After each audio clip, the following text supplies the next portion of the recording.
I recently discovered the topic of timecode synchronization, especially since upgrading to the Zoom F6 audio recorder and trying to figure out how I can work better with an external recorder that is taking my microphone, and I also want to sync that up in post with my camera so that I can use that XLR microphone, which in my case is the Octava MK012, which I'm not using for the recording of the audio in this video, however. What I came up with was first to use a simple clinker to clinker, so a mini jack to mini jack connection cable between the line out of the Zoom F6 and the Canon EOS R. However, the problem there is that the line out of the Zoom F6 is relatively loud and the Canon EOS R cannot really receive a line level signal. So I ended up at the end of the day just routing that signal from the line out to my Atomos Ninja V, which I actually can set to receive a line level signal. Now, I also found a workaround to be able to use the line level signal on the Canon EOS R with an adapter cable, and I have a video about that in the description linked below. However, despite all of these simplifications, I still had to, in post, synchronize the audio file from my Zoom F6 with the camera, and that was due to the fact that I still wanted to be able to use the 32-bit floating point wave file that my Zoom F6 produces instead of using the 24-bit version that was recorded on the Atomos Ninja V or inside of the camera. So I still was doing the syncing based on a clap or with the audio-based synchronization inside of Premiere Pro. Now, getting to know the Zoom F6 further and further, I looked into the feature called Timecode. And as I was looking into that more and more, it became very, very obvious that this might be the right way to go. Now, with this, I also found out that most of the time when you are trying to use timecode, it makes sense to either have devices that are all able to receive timecode or find a way to work around that. Now, the first solution that I was looking into was basically routing the timecode out of the Zoom F6 into the microphone port of the Canon EOS R, and that worked somewhat. However, I still needed a way to later synchronize those two up in post-processing, because now I had two files that had one metadata timecode and the other one the audio timecode, and what exactly that is and how those things work I will discuss in a future video. But for now, let's just say there were two different types of timecode information and I had to find a way to sync those up. So what I found to be able to do that was an application called Tentacle Sync Studio, and they have a test version on their website, and I was able to download that and get to know that this actually understands those types of signals very well. Now, discovering this, I got intrigued by the offering of the Tentacle Sync company to look into what they have. And what they do offer are the Tentacle Sync E as well as the Track E devices. Sync E for timecode syncing, Track E for audio recording in 32-bit, and also having timecode available. Now, this whole video is recorded with one of these Track E audio recorders from Tentacle Sync. So we are going to unbox one of these so you know what you get in the package, as well as do the whole setup process up to the point of being able to use this to record and stop the recording. The synchronization as well as the use with other devices in sync with this will be featured in an upcoming video. Now, in full transparency, once I was intrigued by these devices, I reached out to Tentacle Sync and asked for a review unit. Now, this video is not sponsored by them, I'm not receiving any money, and Tentacle Sync is not going to be able to review this before I publish this video. However, they did send these devices out to me and I get to keep them. Now, with all that said, let's dive into the Tentacle Track E audio recorder and talk about what this is and isn't. First of all, this is an audio recorder capable of doing 32-bit floating point audio recording.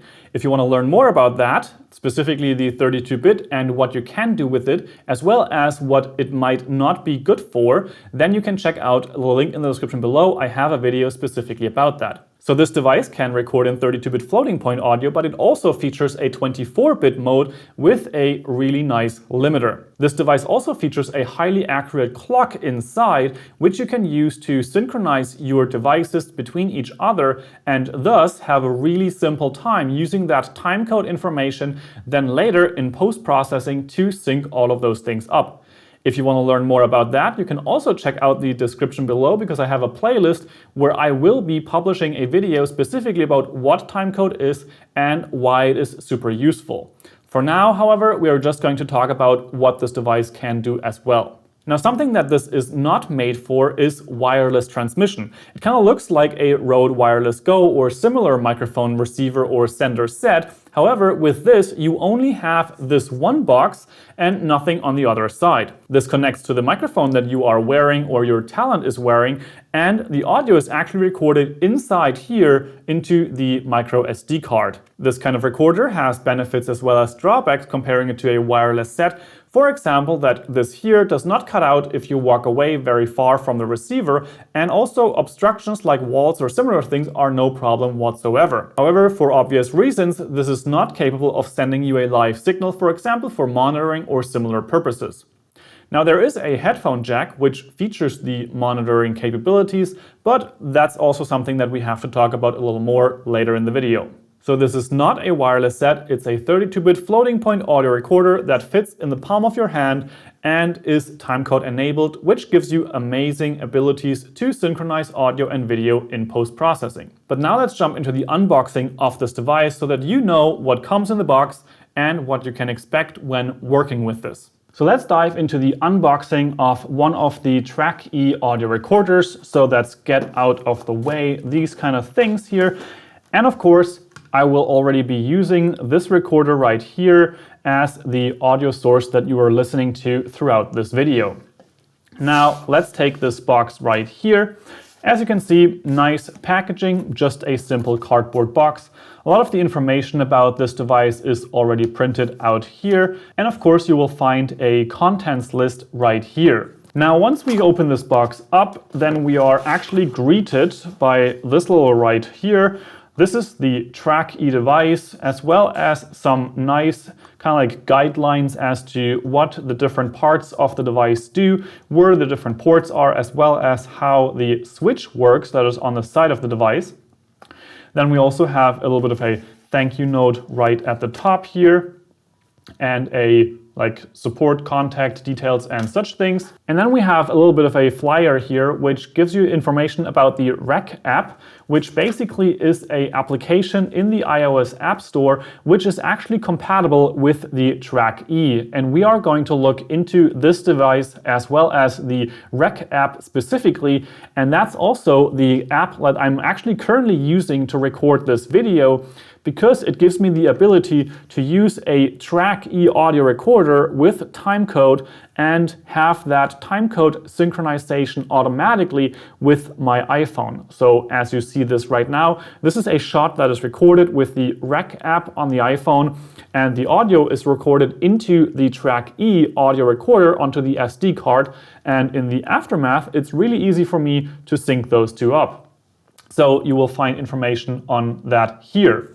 And then of course, we also have the full Tentacle experience with the software license that they also feature here, which is the Tentacle Sync Studio. And that is really helpful, and also something where I'm going to feature a walkthrough with that. Now, that out of the way, we have the device itself. And as you can see, it's a really simple, relatively small device, fits in the palm of my hand, and is a little bigger than the Sync E, as you will find in other videos. With this device, let's take the box out of the way. What we basically have here is the meters up here. Then there is a little bit of a LED, which is the on-off as well as record status. We have these rubber bands so that you can color code your devices so that you know which one is used for what. Then we have the back here. We have the switch on the side, which turns it on, as well as starts, stops recording, or can be deactivated during that time. You have a headphone jack, as well as the mic port right here, which can be a screw-on microphone. On the bottom right here, we have a USB-C port, and that actually can be used as a SD card reader, as well as the charging port.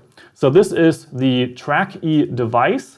But let's go in and look at the rest of the box. Taking out this cardboard right here, then we can shake out this rest of the box there. And opening that one up, we are greeted by all these things. And then we have that empty. This here is basically all kinds of tiny print. And then opening this up, we have stickers as well as a belt clip and the aforementioned color codings so that you can basically color code your devices. As you can see between these two, for example, I have a purple one and an orange one. And of course, the belt clip is in here as well. So that's really easy to attach so that you can just basically put it in one of those holes on the one side and then into the other hole on the other side so that it is like this. And that feels quite nice and sturdy, but it's also easy to take off and you don't need any tools for that, for example. Then we have those out of the way. We have a USB-C to USB-C charging as well as data cable so that you can use this as a SD card reader and of course charge. And if you are using a computer that has USB-A or a docking station or something like that or a charger, then you also have that cable ready. What I find really cool is that they also have these nice packets here, these nice little pouches basically. I think this one is intended for the microphone, so that's what I'm using it for. And then we have this bigger one, and it actually has two compartments so that you have one side right here, and opening the other one, you have that here. And there's a divider in the middle so that you can really nicely sort everything you have surrounding this device. And then last but not least, we have this, which is the microphone. And there we have a little bit of a wind fluff. And then we have these here. And then we have the little bit of a protective thingy for the head of the microphone. And of course the clamp so that we can attach the microphone nicely. And as we open this one here, then we have the microphone, which actually features a nice screw-on at the top right here, a nice cable. It's not the thinnest cable, but it is really feeling sturdy. And I have compared this, for example, to the SmartLav, which is very, very thin, but that makes it also kind of like it feels more breakable. This here feels really nice and sturdy. Then, of course, for the microphone capsule, not the smallest one in the world, but I would say it works for most things. And then we can attach this like so and put the head over like so. And so this microphone is ready to go. And you can easily pack this away again into this little nice pouch by taking off the head, taking this little thing and putting everything away. Now, since unpacking these, I actually have made these little pouches that also come with the Track E. I have named them as well as put a letter for the color coding so that I can find everything again. These have the cords as well as the belt clip and such things. And of course, one of them is currently in use, as that is also the microphone that you're hearing throughout this video. This audio, however, is not completely untreated. I am normalizing it to -16 LUFS, and I'm also doing some EQ and similar things. For those audio comparisons, there will be a specific video which will feature audio completely untouched except for normalization for obvious reasons. So stay tuned for that video or check it out in the link in the description below with that playlist, which features all kinds of videos about timecode as well as timecode enabled devices. So now let's go into this box for the setup process of this one right here. This one I am calling the Luana. And of course we have mic as well as cords and everything ready to go in this little pouch. And that's really nice and handy. Now, I already have the belt clip attached to this. However, if you want, you can simply undo that and take it off like so. So this is just a little bit of wire, I would say. It is very sturdy, so that's really nice. And you would just have these little holes on the left and right side of the Track E, which you can attach this to. That's really useful because it means that this here can be placed into a pocket very nicely without having anything sticking out or such things. It is much more comfortable that way. However, you still can put this on very easily without any tools whatsoever to be able to clip it to a belt or some kind of pants or something like that. So that's that. And now we have the microphone, obviously also in its little pouch right here. And with that, we have this part right here, the microphone with its screw right there so that you can nice and secure attach this to the Track E. The microphone capsule, as I mentioned before, it's not the smallest one, but it does the job well. Some people have compared this to a Sennheiser ME-2 microphone in terms of its quality. I cannot speak to that because I am not using that Sennheiser microphone. I don't know about that. So this is how you attach the little clip there. And then you have this little protective thing for the top that it looks like this. Now with the microphone assembled, we can take the Track E and plug it in at the top. And I like to spin the Track E to fasten that screw right there. Now one last thing to show here is that on the side here there is a small compartment which holds the SD card, and in the set that you can buy you actually get a 16 GB SanDisk SD card that is already inside of the device, and in specific use cases you might never even have to take it out. So that's really nice, and it basically makes this a completely functional audio recorder once you take it out of the box. You have the mic, you have the SD card, and you have the audio recorder, and it's already charged. Now, like this, you can use this as an SD card reader as well as the audio recorder so that you don't have to take this out no matter what. Unless, of course, you fill up those 16 GB on that SD card. However, even with 32-bit floating point audio, that's almost impossible because you get about 20 hours of audio recording onto those 16 gigs. So that should be plenty. Now to start using this, you just pull this lever down on the side and then these little LEDs show up, and then you can just let go and it is basically starting up. Now this is how it looks when it's turned on. If you want to turn it off, you just pull this down again and wait until the flashing is there. And now you can let go and the device is turned off. Now obviously we want to start using it, so I'm going to turn it on again. And there we go. And also, as you can see already, there are nice little small LEDs that can show basically the volume of the microphone. So this is basically a level for your microphone, and it also shows whether or not you are reaching the end or if you're engaging the limiter if you have 24-bit mode enabled, but more details on that in a bit. Now that the Track E is started up, we are ready to use the application on iOS or Android. You will find that in the App Store, and you can just start that up. And there we can say Add Device. Now, with the devices that you can see here, we can see that there are two actual Track E running, and that's obviously because I am using one Track E right now as I am recording this video. Now this here is Luana. This is the Track E that is currently not being used, and I can just click on that and basically it says hold it very close to the phone to be able to verify that you want to connect these two. And there we go. Now the connection is made between these two devices and we are ready to set those settings that we want or check in with the menu structure. Overall, I have to say that the application from Tentacle Sync here is really intuitive and very user-friendly. But anyways, we're going to make a whole walkthrough of the application here with the different aspects of this specific use case with the Track E.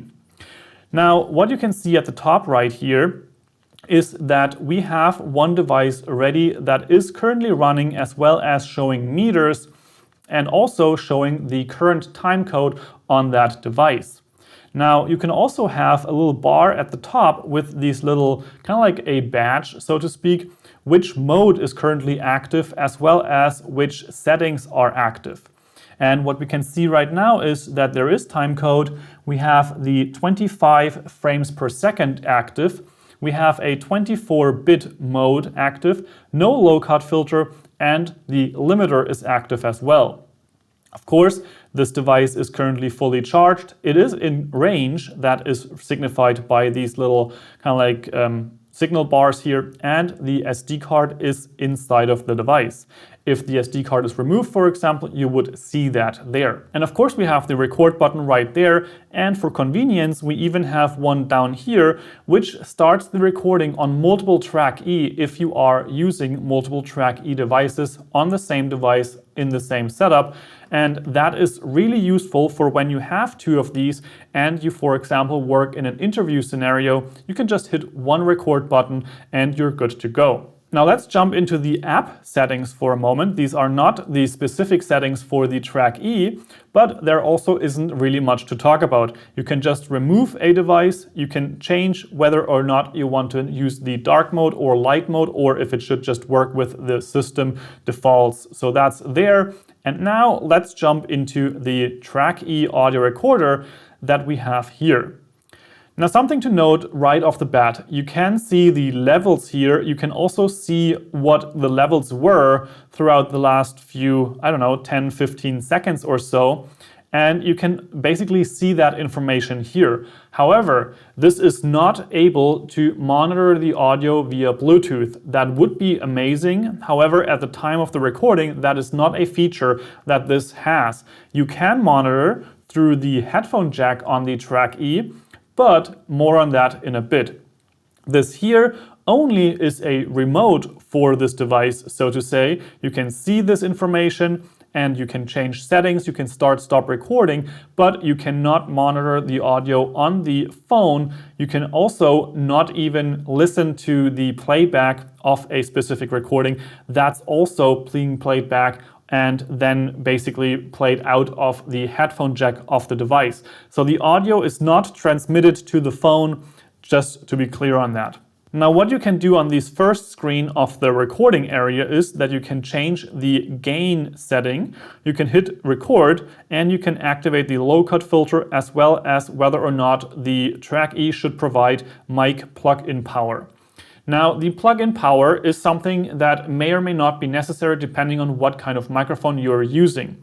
For example, in this setup, I have to use the mic plug-in power because if I disable it, you will see that there will be no more signal. And the reason for that is that this type of microphone needs this plug-in power to be able to run. Now this is something that is particularly useful if you want to use something like the Rode VideoMic NTG together with the Track E, because that way the plug-in power of the Track E would actually enable and disable this microphone right here. And it's even more important if you want to use something like the DAD VMic D3 Pro, which I have previously reviewed on this channel, and has a very weird standby mode where it actually is basically dependent on that plug-in power to be able to turn on. This is not exactly the same thing with the Rode VideoMic NTG, because this one you can actually turn on by itself without needing the plug-in power, but it makes it all easier if you have it. The one case where I would say this might not be useful or not needed is, for example, if you want to record a line level signal into this recorder. It's probably not going to be the worst thing if you leave mic plug-in power on if you use a line level input signal, but you have the option to turn it off. Then moving over to the settings first, because I think that makes more sense. We have the device name that you can change right here. You can change between 24-bit and 32-bit float audio mode. The only option for the sample rate is 48,000 Hertz. You can change the LED brightness right here, where you can basically make them very bright like so, and also go all the way down. Personally, I have them at the lowest setting because that reserves more energy and also isn't as intrusive. Now, something interesting is that you can also toggle this here, which basically says LED while recording. Now, what that does is it disables the metering bar right here when you have started recording on the recorder. So if I start recording now, the metering goes off. However, the LED of the device status still stays on and flashes red as you are recording into this recorder. So now let's go back and stop the recording, go back to the settings. I personally have them turned off when I am recording so that it's not something, for example, visible underneath clothing or something like that. The power LED at the top here is always going to stay on, so you can maybe tape something over if that's a problem, but at least you have these little bars right here not kind of like flashing around and doing all that stuff. And personally, I would choose the 32-bit float mode with 48 kilohertz. That's more toward the workflow that I am working with. If that's not for you, that might be something where you choose the 24-bit with the limiter, which automatically turns on as soon as you have the 24-bit mode activated, and you cannot get rid of the limiter. Maybe that's a good thing. But to learn more about the 32-bit and 24-bit modes and what might be useful in what kind of circumstances, I have a video specifically about that when I tried to learn and understand 32-bit floating point audio better, and also what kind of use cases that might be geared toward, and on the contrast, what the 24-bit mode is more geared toward, so that you can check that out there.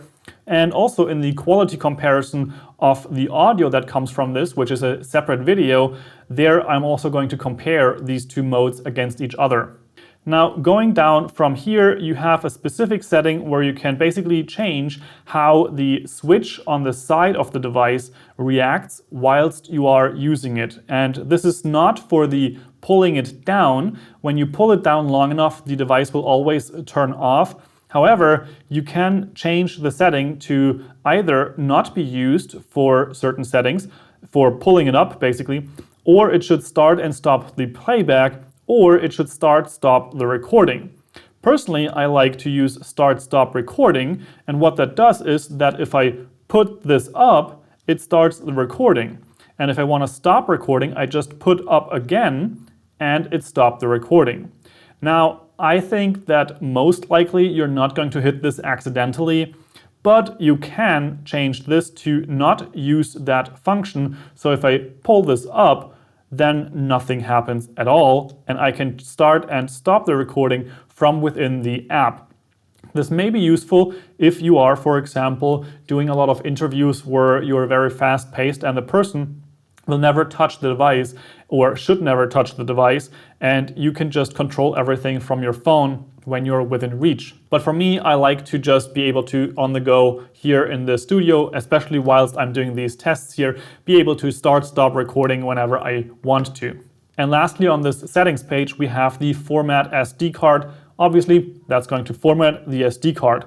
And at the bottom here, you have a whole bunch of information about the firmware, as well as some other things about what is going on internally. I really like that they give you those details and this look into the device, also with the real-time clock here, for example. It kind of feels nerdy, but I love how they integrated this into the process, that we know what is going on. Then lastly, we have the playback page, and here we can again play back something that was recorded on the device.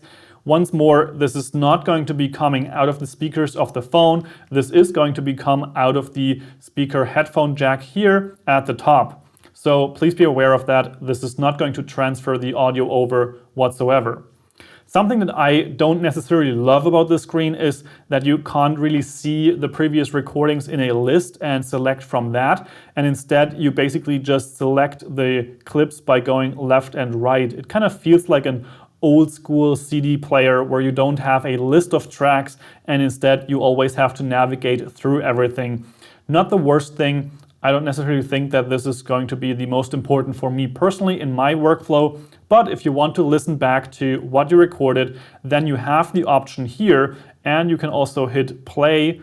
Again, the audio is going to come out of this headphone jack right here, but you can scrub through, you can go to different places. You will see the levels for whatever you recorded, And you can use the controls down here to basically seek through the track and also play, stop, pause, all those good things.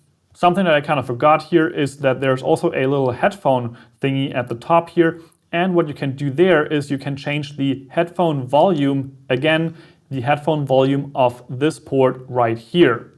This is for monitoring whilst you are recording if you have the international version. However, in the US, as far as I know, this is disabled whilst recording. So from what I understand, in the US, you're only able to monitor whilst you are not recording, and you obviously also can play back tracks whilst you're not recording. But as soon as the recording starts, this headphone port at the top here is disabled. This is apparently something that has to do with patents in the US. I don't know if this might be changed in the future, but right now in the US, this port is disabled whilst recording, but it works just fine when you're not yet recording. In Europe, for the version that I have here, I can continue monitoring even when recording and obviously also when I'm not recording. And once I use the playback features, then also I can play back something here into my headphones. I have heard that if you are using really high quality headphones, this port is not necessarily going to be strong enough. But for the purpose of monitoring, I'm really happy that they even have this port available on the device. But now, what about the timecode synchronization? And for that, we have to go back to the screen where you see all of the different devices. And now there might be a little bit of a difference in the setup if you're using just this one device or if you're using multiple devices. There are workflows and use cases for just using one of these devices from Tentacle Sync. However, it obviously makes much more sense to also use it in combination with the Sync E or use it in combination with multiple Track E audio recorders, because only then you really have the benefit in post-processing of synchronizing multiple audio and video tracks. Now there's one use case where I think it makes a lot of sense to just use this as a combination with just one phone and a Track E audio recorder, and that's in combination with a specific iPhone video recording app that supports the Track E as well as Sync E Bluetooth signal for timecode metadata syncing. So that's really amazing, and actually what I am using right now as I am recording the audio into the Track E and using my iPhone for recording because my camera is currently in repairs, and that's why I have to use this type of setup. But being able to use a Track E and the Rec app for video recording here, that makes it really simple for me to later synchronize the audio and the video in post-processing without any additional work. So that specific app I will have a video about as well as it's coming up. So now to set the time on the device, we just click the sync button here, which will synchronize all of the devices that are listed here. Choose the frame rate, and it has to be the same frame rate on all of the devices that are using this Tentacle Sync technology. And then of course we have the time, and you can choose a different time, or you can just use the time of your phone, which is the time of day. Then we hit start the sync, and there you can also see it already connected to the device and synchronized the time. And now we can see the time running at the top here, and that is the frame accurate time clock inside of this device providing this time code. Now if you have a secondary device, like for example I have a Sync E device right here, I turned this one on, I can go to add device right here. This is the rebar going very close to the phone, and now we have both of these right here. And as you can see, this tells me that these are not synchronized, and I have to synchronize them again because now I have two devices and they are slightly off. This is not perfectly synchronized. You can see it kind of, maybe if I freeze the frame of the overhead camera for a second, you can see that the time is not perfectly aligned. But once I do the sync, 24 frames per second on both devices, it's connecting to both of them after another. And now we have the time code and the 24 frames per second set on both devices, and the time frozen in frame is pretty much perfect. Now, something that you can see on all of these devices that I have is that they have these rubber bands here, which are different colors, and that makes it really easy to know them from each other so that you know which device is where and how to recognize them in your list. To be able to change that, you can also just open whatever device you have, and then you have this little icon in the top left corner, and once you click on that, you can actually change the color of the rubber band on the icon. So that's just a little tool to also be able to organize everything nicely. As you can see, I have a blue one right here, orange there, and the audio recorder that I'm using right now is this purple color right here. Now the last step to do is charging the device and also connecting it to a computer for file transfer. And obviously that is easily done with a USB-C cord and the USB-C connection at the bottom of the device. You just plug it in. And in this case, I'm actually using the computer as a charger and also as the file transfer for this purpose. The one thing to note, however, is that as long as the device is turned on, it is actually not going to be pulled up on the computer. So if I now pull this lever down and wait and this flashy thingy comes, then it stops. Now it's turned off. And with that, the device also showed up on my computer under the name of No Name. And there you will actually find a recording log of all the recordings that you have made, or a lot of the details and data about the device that has been going on there. So different things: started the recording, stopped the recording, errors in between, the storage that was in use at the time, as well as the battery status and such things. So you find a little bit of information on here about the recordings as well as the state of the device overall.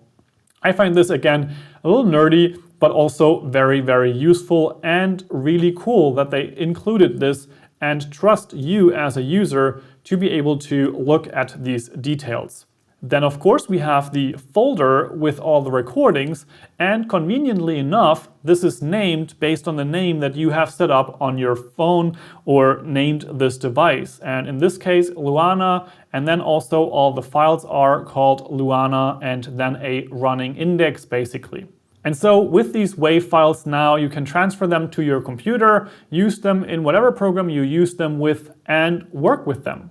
So now you know what comes in the box for the Tentacle Track E audio recorder, and also how to operate it with the app, how to set things up, and also how to offload your footage. Now, if you want more comparisons about the Track E, its 32-bit float as well as 24-bit mode, and also comparing this to the Zoom F6, for example, with its noise floor comparison and similar things, then stay tuned. On this channel, you will find that video in the coming days. Now, if you'll watch this in the future, then there's also a link in the description below, which will point you to a playlist where I have more videos about this type of device, timecode, as well as all the other good stuff.